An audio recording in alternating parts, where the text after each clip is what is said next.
This video specifically looks at questions 7 and 8. So this particularly is around reading and beginning with the literacy block. A literacy block really looks at a 2-hour block. However, it can look different in different classrooms. Traditionally, if it's a 2-hour reading, writing block with speaking and listening as a part of that, that will probably be 60 minutes of reading with 60 minutes of writing. Reading, generally, the workshop model looks at a whole class focus and strategy to be modelled or shared by the teacher. There will then be some independent reading and conferring during that time, where teachers will spend time with each individual child over a 2-week period, setting goals and checking in with where children are at with their reading. And also there will be some form of writing in response to that independent reading through their readers' notebooks. During that time, there could be a small group focus again on a particular skill or strategy that a small group might need to focus on. And then at the end of that reading time, a reflection to reflect back on the learning intention at the beginning of the lesson. In the writing hour, it looks fairly similar with the whole class focus. Again, could be modelled or shared. Some independent writing practice with conferring, lots of oral language as well throughout the writing time. Also, there will be some word study element either in the writing block or as an added extra word study session. That's where there's lots of phonemic awareness, phonics, our THRAS, and I do another session of THRAS in term 2 for parent helpers around that, but also looking at parts of words and spelling, etc. as part of that word study. And speaking and listening and oral language forms part of that all through that as well, with lots of opportunity for talk and collaborative learnings. In prep, they will generally split the reading and writing. Reading will happen in the morning with maths. However, in the middle block, they'll often do a language experience through their prep development and wellbeing time to provide the children with that opportunity of something to write about. Often ideas is a challenge, so they will do that prep development and wellbeing time followed by writing in that second hour so that they've got those ideas to write about. I did mention earlier around the gradual release of responsibility. That is the instructional model, what we call the Mount to Mead way. So it's about moving from teacher responsibility to student acceptance of responsibility of the learning. So quite often, we can think that teaching goes from teacher providing the information, child independence, but it actually is a whole scaffolded approach. You can see on the left the teacher responsibilities. Initially, I do it, you watch, then some guided instruction where I do it, you help, or you do it and I can help. Then some collaborative learning, so you do it together, and then obviously some independence. You do that alone and practice yourself. So that scaffolded approach. So teachers may be identifying where the children are at. A small group are quite often in guided instruction. However, they may be doing some collaborative investigation as well. An independent reading specifically is about them practicing those skills on their own. So how can you help literacy learning in the early years?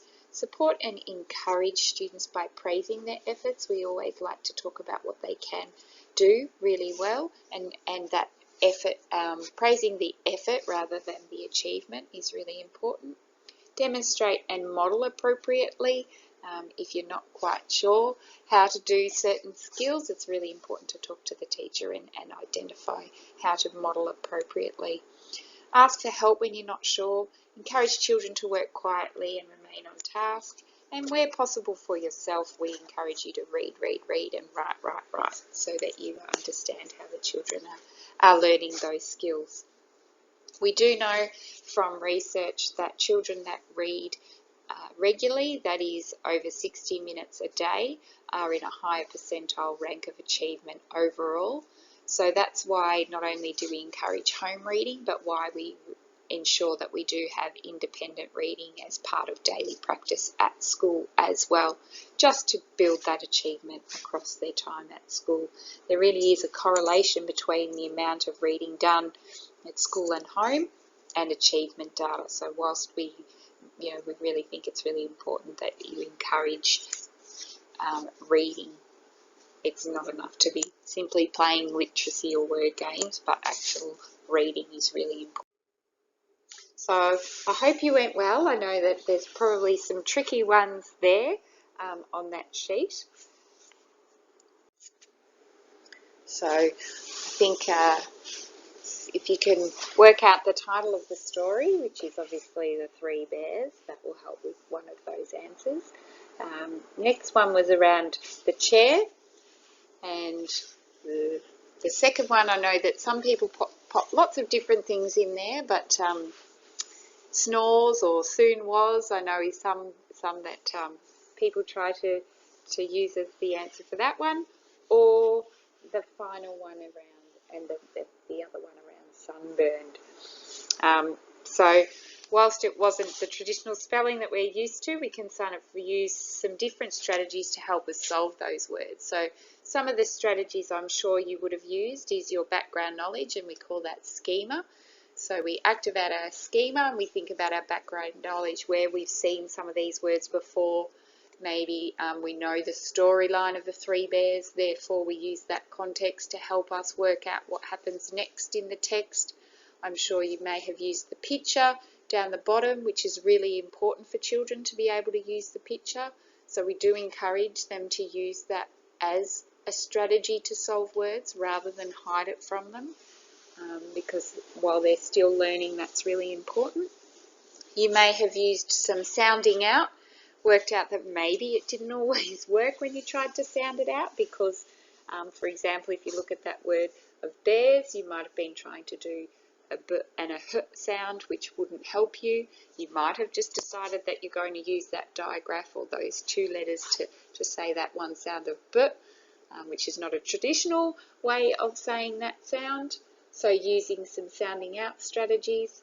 Probably some reading on to the end of the sentence, rereading if you didn't understand it clearly, and then also making some connections between each part of the text. So there are lots of different strategies there that you may have used to help you solve those words. Also in your handouts, there's some other strategies and ways in which you can help your child with reading at home. Just some lots of different things around what to do when reading aloud, but also some ideas of how you can get more books and more text into your child's hand, and how you can really develop that love of reading. When listening to reading, the 3 P's are exceptionally important: pause, prompt, and praise. We really need to give children time to think, so that pause element is really important. Before responding to a child that may be having difficulty with a particular word, it's important that you wait, give them time to try to work it out for themselves, rather than immediately giving them the answer, the word, when they're unsure of it. After some adequate pause time, probably sometimes 5 seconds depending on the child, it can be much longer, 10 to 15 seconds. You really want them to look like they're trying some of those strategies of reading on and looking at the picture, etc. Then if they're still needing further support, some prompt. And the way in which we can prompt, we can encourage them to look at the pictures as I mentioned. You could ask them what word might make sense, what would sound right, what does the word start with, depending on where they are at their learning in reading. If it does make sense, you can allow them to continue reading, particularly if it's a word that maybe is above their level at this point in time. If it doesn't make sense to the story, we really encourage them to have another try. Really have to try and make a judgment there around impacting comprehension, and the more we get them to fix every single word, we can really impact their lack of comprehension. So if it doesn't make sense, you can encourage them to have another try. If they're still really finding it difficult, again, you can tell them the word. This is something that, particularly the tell the word, again, make a judgment call there around the level that your child's reading at, because they cannot decode or read every single word that they might be coming across. It would cause them to stop, start quite often. So just being really mindful and making a correct judgment on when you really think that they should be trying to decode those words. And praise at all times. It's so important that children are praised and encouraged for the efforts that they're making. The support and encouragement provided through class helpers praise will really assist their reading development. It's really important that children know what they're being praised for. It's easy to say, good job with your reading, but we really like to use comments like, I like the way you got your mouth ready by identifying the starting sound and started to really try and work out that word. Or you must have been practicing your sight words because you were able to read those words really quickly today. So lots of making that connection between the praise and the actual strategy that they're using is really important, because that's about the efforts and not just whether or not they read fluently for that day. CSI Mountain Eid is our comprehension strategy instruction, and we teach the 7 comprehension strategies in the context of fiction and non-fiction. So these are metacognition, and that's just really monitoring your comprehension. Am I understanding what I'm reading? Do I need to stop and use a fix-up strategy so I can make sure I understand it rather than just reading all the words? Activating schema, I mentioned about, identifying what my background knowledge is. Making sensory and emotional images helps us to really picture what's happening. Sometimes it might be, teachers might talk about it being making a movie in your head or making those emotional connections to how characters are feeling. Questioning is really important. Question to clarify, question to further understand. Question to have lingering questions, particularly with non-fiction. I might be reading this and what else didn't I find out from this information that I might have to find from somewhere else. Determining importance through theme, knowing what the theme of the story is. Also determining importance when we're trying to find key information, again in non-fiction. Making inferences, what does the text say, what do I think, and how therefore does that mean, for example, what the character might be feeling. Synthesizing is how when we thought this way and then perhaps as the story's unfolded we're thinking things a little bit differently and we're putting all the information together as we go.